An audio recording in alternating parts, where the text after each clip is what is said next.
There are special times in life. Seasons, years, days, moments, glimpses of the future and glimpses of the past. Being a mom means I'm always filled with this strong emotion, sometimes perfect elation, sometimes heartache, sometimes frustration, and very often wonder. It's hard on the heart, I'm not gonna lie. But there is a special week in the year. I love this week, the week between Christmas and New Year's, where the world has just come through a time of striving to behave better, at least a lot of us, striving to give gifts that will bring pleasure, striving to organize schedules in order to spend holidays together. I think Charles Dickens said it flawlessly in his timeless book, A Christmas Carol.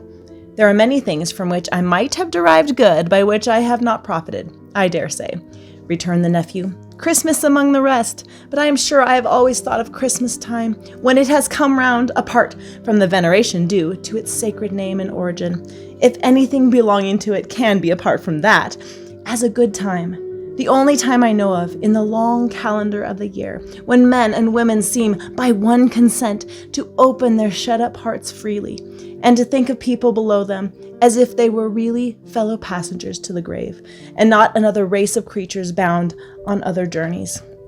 And therefore, uncle, though it has never put a scrap of gold or silver in my pocket, I believe that it has done me good and will do me good, and I say, God bless it. Families, friends, random people on the streets, making effort, putting their best foot forward. And out of this lovely time of hopefully striving to bring joy to someone else, we come to a glorious week of breath. I know that in all my striving and homeschooling and housekeeping and endeavoring to do things a little better than I did last year, I put a lot of pressure on myself. I know moms all over do the same. And this week, I just breathe. I think, I eat chocolate and write goals and spend time with my kids, with the house sometimes in shambles. I do puzzles and read and linger for hours over a coffee with my mom and dad.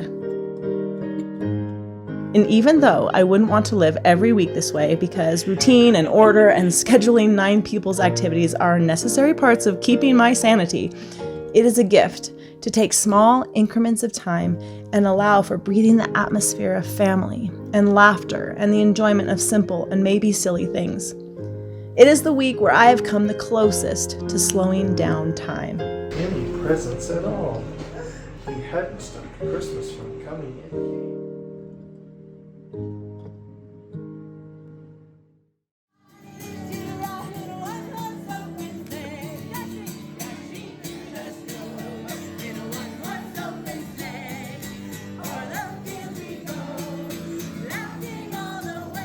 If I could recommend anything to you, as we look at the close of this year, I would suggest breathing deeply and steadily, in and out, breathing in the life and magic and atmosphere and sweetness of the season as it closes, and holding close the gentlest parts to keep for the opening of the new year.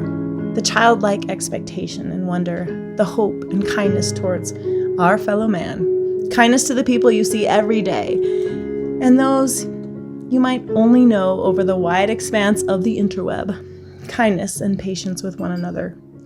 We're all just people. We all are in need of grace as we go through life.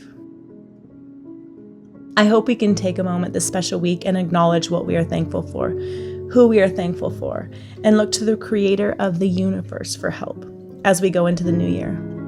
Let us acknowledge Him who gave us all more grace than we have ever deserved. For God so loved the world, that He gave His only Son, that whoever believes in Him shall not perish, but have everlasting life.